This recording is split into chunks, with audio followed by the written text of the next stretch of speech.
Claire Claxton. I'm here with Frank Goderre, who is our city historian, and we're here for part two of our walk through history and the history of Peekskill. And today, what are we going to talk about today, Frank? Well, we're actually in the original site of the first settlement of Jane Peak. This is the original Peekskill. Okay. So we're in the cemetery that the three men that brought this from Andrew Johnson, who was one of the heirs to Stephanus Van Cortlandt, and you're right in the middle of the old Van Cortlandt cemetery. Okay, all right. And what are you going to show us today? I see behind us is the old St. Peter's Church.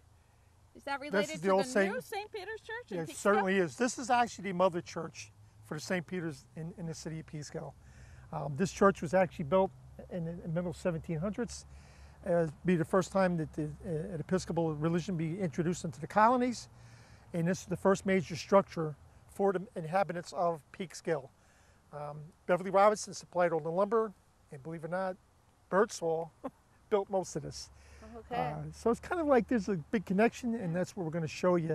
This becomes the sore point of what ignites the furor here in the Revolutionary War, during the Revolutionary War. Really? And why is that? Well, believe it or not, we'll get to it later, but I'm going to show you where the Baptist church was actually built. Okay. And it's right next to it. It's divided by a little road over here, just north of here. And a year later, after the Baptist church opens, they would actually shut the doors on this church for 9 years. 9 years. Wow, okay. So it was really a slap in the face to Beverly Robinson that the Episcopal church would be shut down. Right. Really close. And they didn't open it anywhere else? No. No. Oh, well, that's a story I'd like to hear. That's really, I keep talking about the local civil war that occurred here in the Revolutionary War. The outcome of that will determine the fate of America. And as I walk you through this program, I think you're going to understand why. Okay, all right. Where do we go from here? I think we should go over see John Pauling's memorial. Okay. We'll cut there. Good. Now here we're standing in front of a memorial to John Paulding. I have to say that when I was in fourth grade in Peekskill they teach local history. And my fourth grade teacher, Miss Palumbo, was a very big advocate of learning local history, and we took a bus tour of Peekskill, and we did come out to this cemetery to see exactly this memorial. And you want to talk about who John Paulding was? Yes, John Paulding was one of three that was captured Major John Andre in Tarrytown.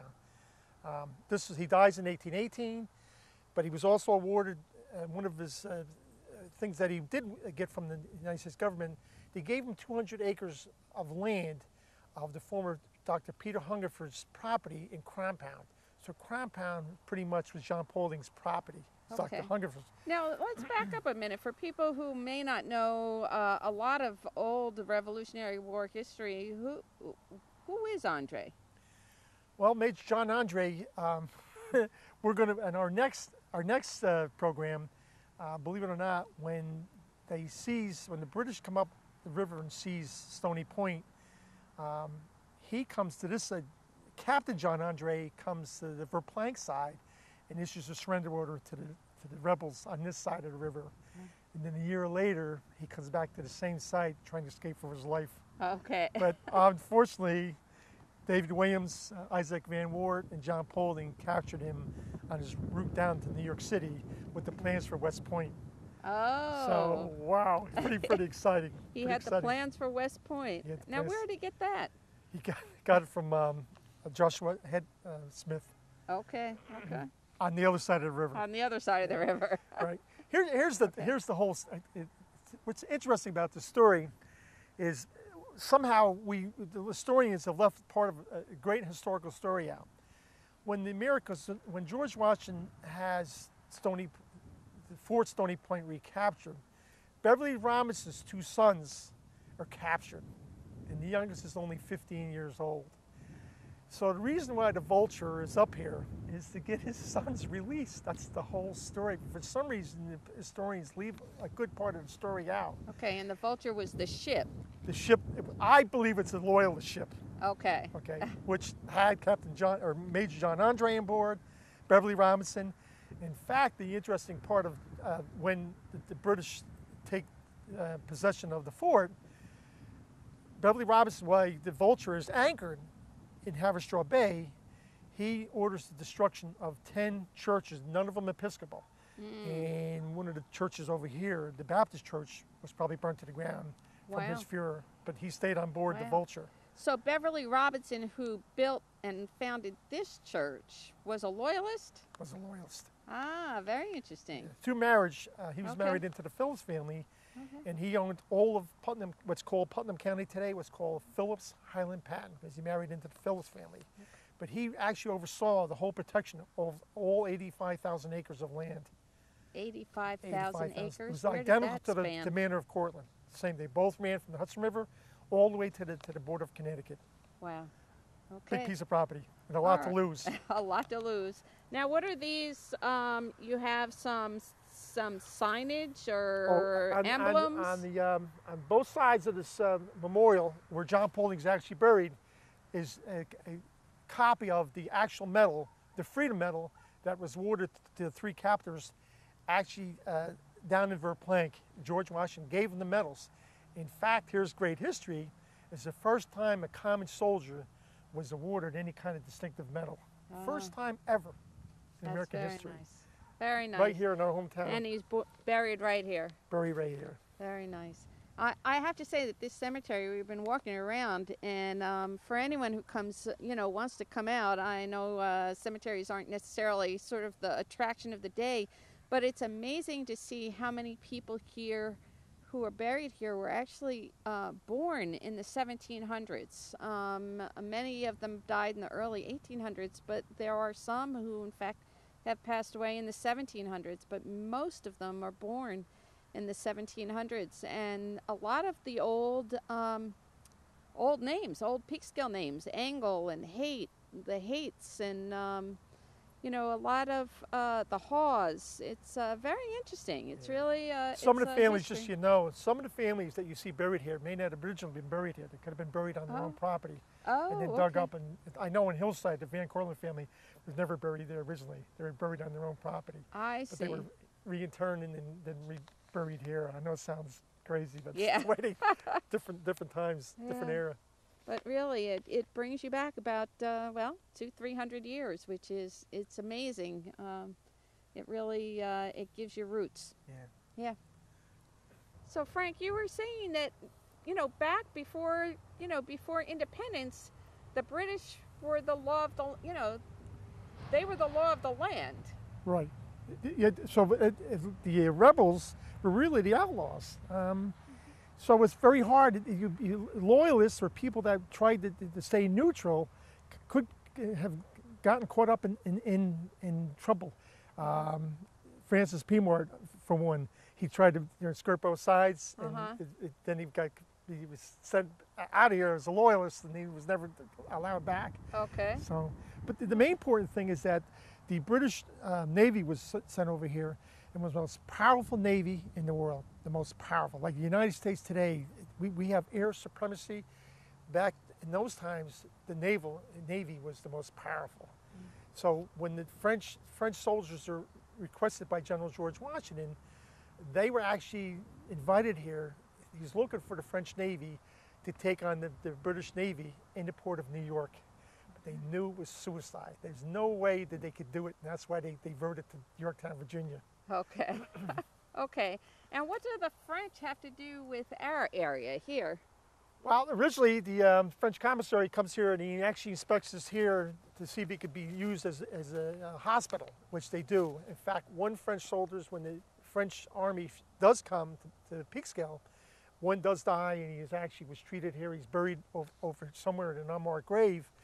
And then when they came back after the Yorktown, Virginia war, 7 more died here. Now, one did get sent back to France. The family had him brought back to France, and so there's only 7 here. But originally, eight soldiers died, actually in this hospital. Okay, and so the French came to help us, or George Washington, and was this closed down as a church in order to become a hospital? No, it was closed for 9 years by the rebels. A year after the Baptist church, we'll show you that later.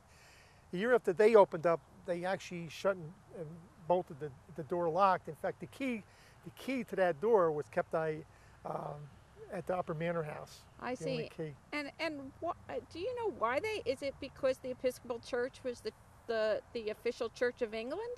Right. Is That's still under the royal charter of the King of England. So the only people that can actually touch that, the town of Cortland and the church, St. Peter's Church, have been working on it. They just put a brand new roof on this building. Yeah. But it's extremely historical. I think that's one of the biggest sore spots with the Loyalists, is that they had shut the church down. Okay. But George Washington did, when he did come to Peekskill, they would open it up and he would do his prayers in that very same building. Okay. Interesting. Very, very. It's very interesting. History. Some things don't change. Yeah. Just really exciting. And so the French soldiers are buried here in the small crosses over to the side. Yeah, well, we don't know. They actually did it for memorial. They're not quite sure where they're buried. Just so you know, Peter Hungerford, who was the first surgeon for Peekskill, actually joined the Loyalists. He was on board the Vulture when they sailed out of here, and his property was confiscated and actually given the 200 acres of land they call Crown Pound, New York, was given to John Paulding. Very nice, very nice. Okay, thanks. We're going to move on now, and we'll go to our next site.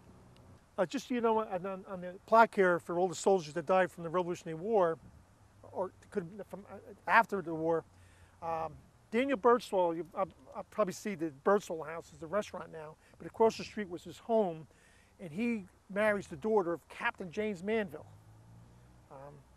And his daughter was Hannah, and she would take care of all the generals and stuff in the Birdsall House. But the Manville Tavern was just across from where Bank Street would be, right on Main Street. And this is what I mean by the names. So many are familiar. Here's Samuel Haight, Birdsall, Croft, James Croft. We have Paulding down below, the Turners. We have the Drakes and the Halls. We have the Currys, the Conklins. I mean, so many of them. Pomeroy. And Depew, Depew. the three streets are named, like Depew Street and everything, are named after this guy. Abraham Depew? Yeah. Oh, I didn't know that. I thought it was Chauncey. There's only one street for Chauncey, and it's Chauncey Place. The others are all for, because he owned the property. Very nice. And also the old Lent house, we have Abraham and Isaac Lent here also, who served in the American Revolution. I'm not quite sure of who's on the Baptist side, but General Pomeroy and Caleb Hall are actually Baptist. They're buried, even though it's the same cemetery, sort of, they're buried in the Baptist cemetery. They're not buried in the Episcopal. And we'll talk about the changing of the churches and the difference, the divisions of the churches in a few. Yeah.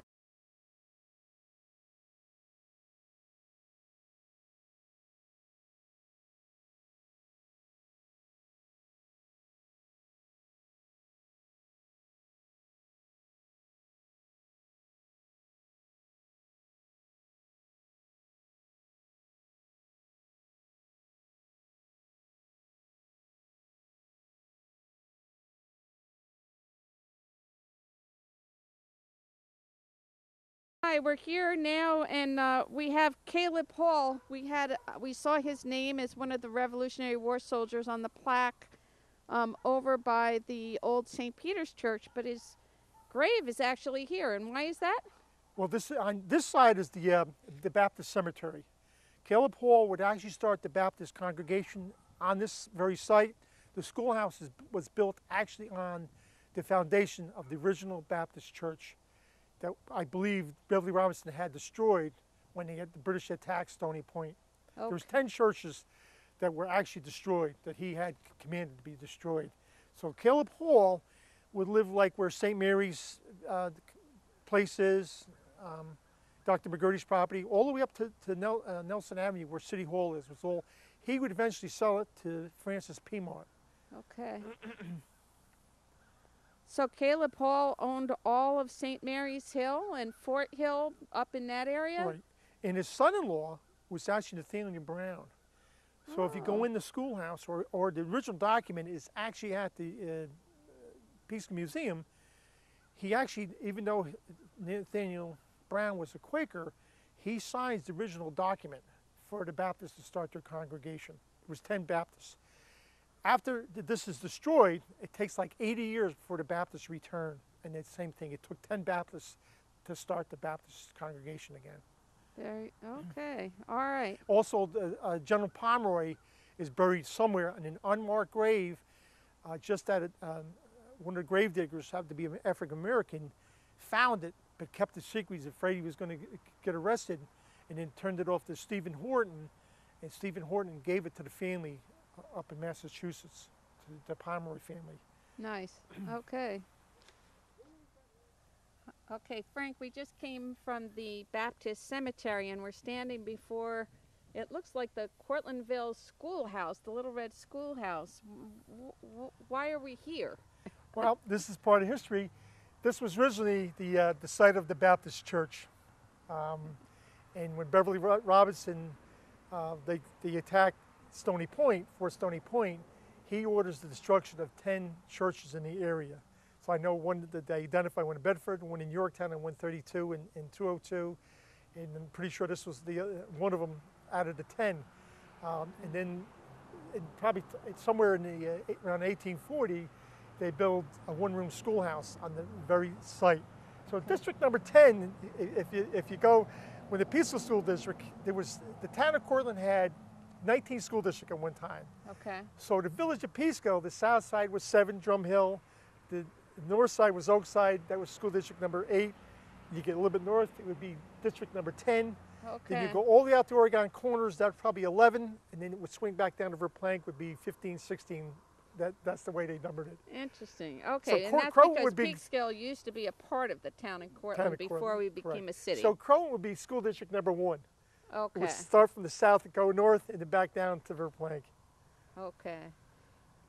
All right. And so Robertson, you were telling me a little while ago about someone who came and they married one of the okay, children. that's the other interesting coin. When I say this is the blueprint for the present day Peekskill, the Upper Manor House was the home of both Pierre Van Cortlandt Sr., Pierre Van Cortlandt Jr. And when Pierre Van Cortlandt Jr. dies around 1850, it's sold to a guy named James Robertson. Now he was famous for developing the petcock for water system. And his son was George W. Now, James, the father, tried to join the Episcopal Church over here, and because he wasn't Episcopal, he wasn't allowed to become part of the congregation. Out of anger, he goes across the street and he starts his own Methodist church. So probably from that time on, you would see this would be pretty much a Methodist community, because that's what families would bring. So pretty much up until around up to World War II, pretty much a Methodist community here. So we had one of the Robertsons who founded the old St. Peter's Church, and then they closed that. Oh, no. The son, George W., because you had to be Episcopally buried in that cemetery, or Baptist on this side, he's one of the main founders of Hillside Cemetery. Okay. So Tuesday is the Veterans Day ceremony at the Memorial Park in Peekskill. From that point on Division Street and Highland Avenue, all the way to the cemetery, was originally called Hillside Avenue. I don't know when the city of Peekskill officially changed it to Division Street. I think around 1890s, late 1890s, but Cortland didn't change it officially until 1959, to Oregon Road. So it's Hillside Avenue until Hillside then. Avenue. So you had the old St. Peter's Church, you had the Baptist Church, and then we had Mr. Robertson, who went across the street and started the Methodist Church. And that's right in this location Right. here? So if you went down to Peekskill, the United Methodist Church is there, but originally was St. Paul's. The Southern Robertson Stove Company is where the health center, Peekskill Paint and Hardware is today, and they contributed heavily into the new Methodist Church in the village of Peekskill, which became the city. Very nice. Okay, Frank, so where are we now? Well, this is actually the upper manor house for the Van Cortlandt family. The lower manor house is down in Croton, which was occupied by Philip Van Cortlandt, actually Pierre Van Cortlandt Sr. and Pierre Van Cortlandt Jr., who resided in his house. But what happened was his sister the brother-in-law, Gerard Beekman, actually had the house built. So this little area was separate from the rest of the manor of Cortland, strictly for that one family. And that's how Charles Moore, who becomes the first warden for the Episcopal Church, St. Peter's, they gave him an 11-year lease for the grist mill, which is now the Peekskill Pump House. Okay, okay. And what does it mean to have an upper and a lower manor house? Wealth. Wealth? Okay, just checking. It's just the separate. These were their summer residences. Their Okay. main house would be in New York City. Now Gerard and his wife Cornelia, eventually after the war ended, the Revolutionary War ended, they were able to buy the Phillipsburg Manor, which is in Sleepy Hollow today, and they created a little township called Beekmantown, and which becomes North Tarrytown. Eventually, now it's called Sleepy Hollow. So the main artery of going right past town or Village Hall is called Beekman Avenue, after this original family. So that's who develops that area. Nice. We're getting a little history of the whole Hudson Valley, Well, which it is shows good. you how important this That's area right, really that's is. right. It's a very small important. World. Small world. Okay, well, we're here at what everyone knows to be Colonial Terrace, and Frank has more of the history on this building. Yes, this was actually the home of a guy named John Simpson. Simpson Place is named in his honor.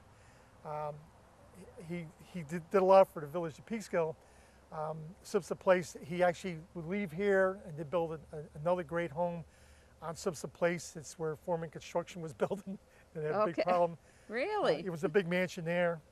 But he would build, and everybody knows that the corner of Main and Division, so it'd be the northwest corner, we call it Busy Corner, was actually Simpson's Hall. And that's where the village of Peekskill did all their government meetings and stuff in that very same building. They come Labor Hall, eventually was just into apartments in the Busy Corner drugstore. But he would build, when his daughter goes to get married, he has a house built in the village for his daughter. And she would marry a guy named Dwight Herrick. So the Peekskill Museum is actually a Simpson home. The Now, Herrick he would House. actually die in the upper floor, on the second floor of that house. And for another daughter who never marries, he builds the house directly across the street, which is now the parking lot of the Assumption Church. And then the Knights of Columbus building was the carriage house for the two houses. For the two houses. So they have a big impact on what we see today, big impact. Very good, very good.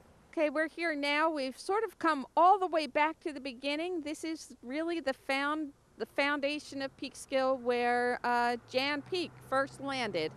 Please give us some information on what we're doing here and where we are. We call this Peekskill Hollow Creek, but it's actually, this is Peeks Creek. That the British would change it from Peekskill to Peeks Creek, and down here to my left is Blue Rock, where Jan Peek would actually trade his furs with the Indians. Okay.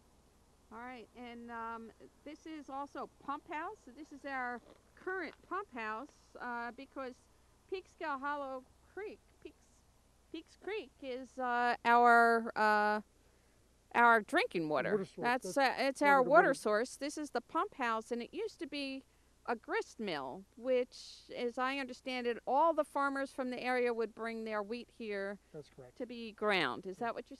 And this is with Charles Moore. He would have an 11-year lease from the Van Cortlandt family in the Upper Manor House, and he ran this. But Charles Moore also owned West Point, so they have a record over there in their museum is the Moore patent that the families. So when the war broke out, him and Beverly Robinson both stayed loyal to the British Crown, and they lose everything. Now Charles Moore would flee south, but Beverly Moore stood his ground, and he fought some war to get his property, 85,000 acres back. Okay, in March of '77, the British sailed for the first time up into Peekskill, and it made the first attack on Peekskill. They also, about 200 soldiers marched out to this area and were met by Colonel Maris Willett with a small brigade. Became a small skirmish, but they fled on this attack. And they left behind them, one of the officers left behind a blue camlet cloak.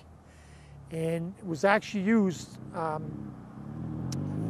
General Swartler, who was the commander of Fort Hill, took possession of it, and they used it. He gave it up to be used for the first flag, American flag, to be used in the battle up at Fort Stanwix. It was a 27-day siege that they kept control of, and that flag hung every day during that battle. So if you go up to Rome, New York, there's a plaque identifying that blue camlet cloak. Becomes part of American history that was used in the first battle in America. Well, thank you for joining us on again our second version of walking through Peekskill history with myself, Deputy Mayor Claxton, and our city historian Frank Goderre. Thank you. Thank you.